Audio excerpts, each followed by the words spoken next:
പ്രവാചകൻ മൂസാ നബിയുടെ ചരിത്രം അധ്യായം 11.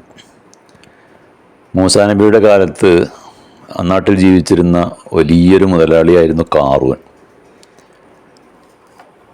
കാറൂൻ്റെ ഖജനാവുകളുടെ താക്കോലുകൾ വഹിക്കാൻ മാത്രം വലിയൊരു ഒരു സൈന്യമുണ്ടായിരുന്നു എന്ന് പറയപ്പെടുന്നത്. കാരണം അതിന് മാത്രം ഖജനാവുകൾ, സ്വർണത്തിൻ്റെയും വെള്ളിയുടെയും ഖജനാവുകൾ, ധാന്യപ്പുരകൾ, അന്നാട്ടിലെ സമ്പത്ത് മുഴുവനും ഇവൻ്റെ പക്കൽ കേന്ദ്രീകരിക്കപ്പെട്ടിരുന്നു എന്നർത്ഥം. അതേസമയം മറുഭാഗത്ത് ഇസ്രായേൽ വംശത്തിൽപ്പെട്ട ആളുകൾ പട്ടിണിയിലും ദാരിദ്ര്യത്തിലും കഴിഞ്ഞുകൂടുന്നു.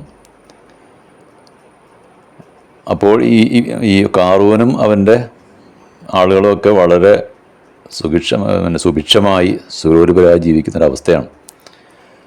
അപ്പോൾ ഇത് കണ്ടപ്പോൾ അവിടെയുള്ള വിവരമുള്ള ആളുകളൊക്കെ അവൻ ഉപദേശിച്ചു, നീ ജനങ്ങളെ ചൂഷണം ചെയ്ത് ഇങ്ങനെ സമ്പത്തൊക്കെ കെട്ടിപ്പൂട്ടി വെക്കരുത്, ജനങ്ങൾക്ക് വേണ്ടി, പാവപ്പെട്ടവർക്ക് വേണ്ടി ചിലവഴിക്കണം, നീ നന്മ ചെയ്യണം, ജനോപകാരപ്രദമായ കാര്യങ്ങൾക്ക് വേണ്ടി നീ നിൻ്റെ സമ്പത്ത് ചിലവഴിക്കണം എന്നൊക്കെ പറഞ്ഞപ്പോൾ അവൻ്റെ മറുപടി ഇതായിരുന്നു: ഞാൻ സമ്പാദിച്ചതൊക്കെ എൻ്റെ അറിവും എൻ്റെ കഴിവും കൊണ്ടാണ്.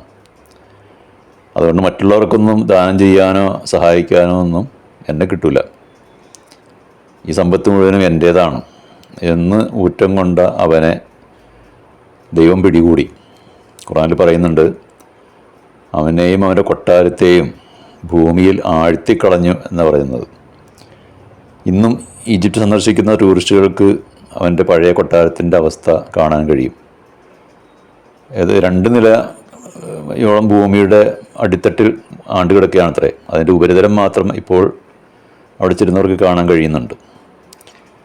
ചുരുക്കി പറഞ്ഞാൽ, ഈ ജനങ്ങളെയൊക്കെ ചൂഷണം ചെയ്ത് സമ്പാദിക്കുന്ന കുത്തക മുതലാളിമാരൊക്കെ ഇവൻ്റെ ചരിത്രത്തിൽ നിന്ന് പാഠം പഠിക്കേണ്ടതുണ്ട്. അതിനുവേണ്ടിയാണ് ഖുർആൻ ഈ ചരിത്രമൊക്കെ ഇങ്ങനെ ഉദ്ധരിക്കുന്നത്.